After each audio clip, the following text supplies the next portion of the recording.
Hi, this is a little bit belated, but I did say the last time I posted a video about being a gay Christian that I would post the first part afterwards, which doesn't really make sense, but ultimately I wrote a blog I think around 3 years ago when I was first coming out as a gay Christian back home in the UK before things went a little bit messy, and then I deleted it as I walked through my interesting tango of a journey. The thing is, I just wanted to add a bit of context now to what I said the last time. Thanks for all the responses that I've had. I'm not calling myself a celeb in any way, shape or form, but of the people that wrote to me and the people that got in touch, it was really heartwarming, challenging in lots of ways, but really, really good. I suppose what I wanted to explain was where I was coming from up until that point. And to do that, you just need to understand a little bit about who I am.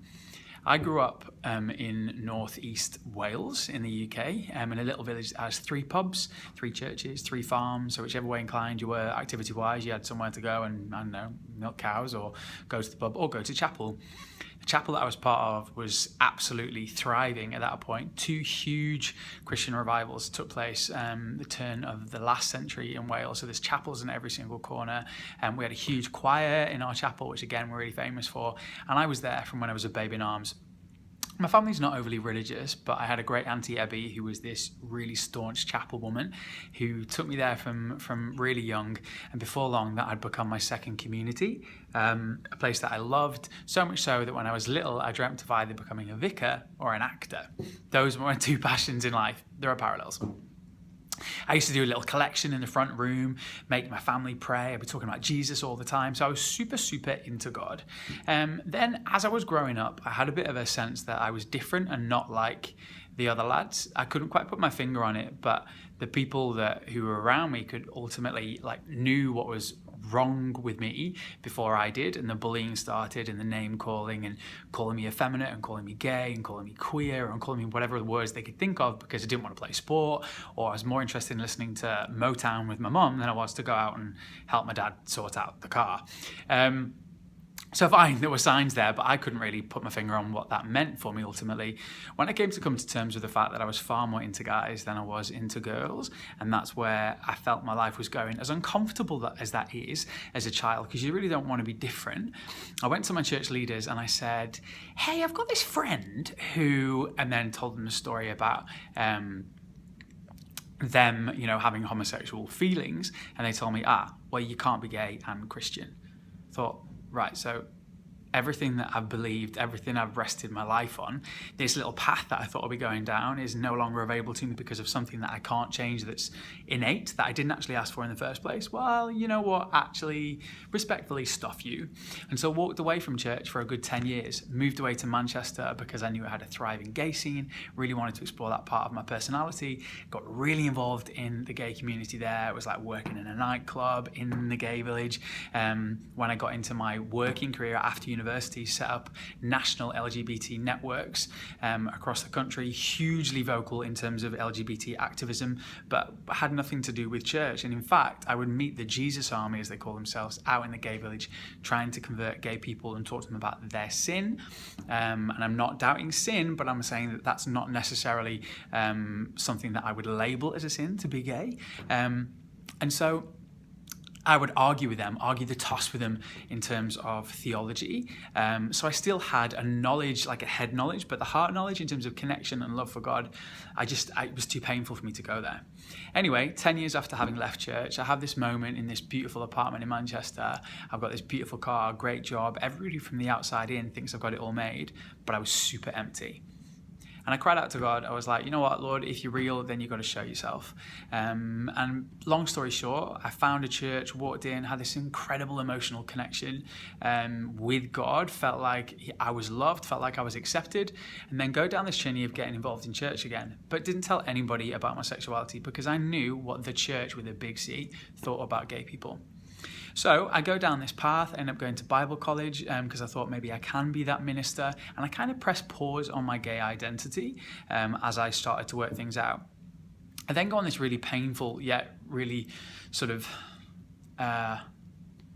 deepening journey of self-discovery, my experience of faith, my experience of the Bible hugely increases. But I put myself in an environment where I am loved for who I am, but also hiding. 2 years of repressing who I was brought me to a point where I just exploded. I'd applied to go to another Bible college in the States. They'd accepted me. I hadn't dated, hadn't been anywhere near anything gay for 2 years. I basically told my friends that I didn't actually think I was gay anymore. I didn't feel as though that part of my life was compatible with what I felt the calling on my life was.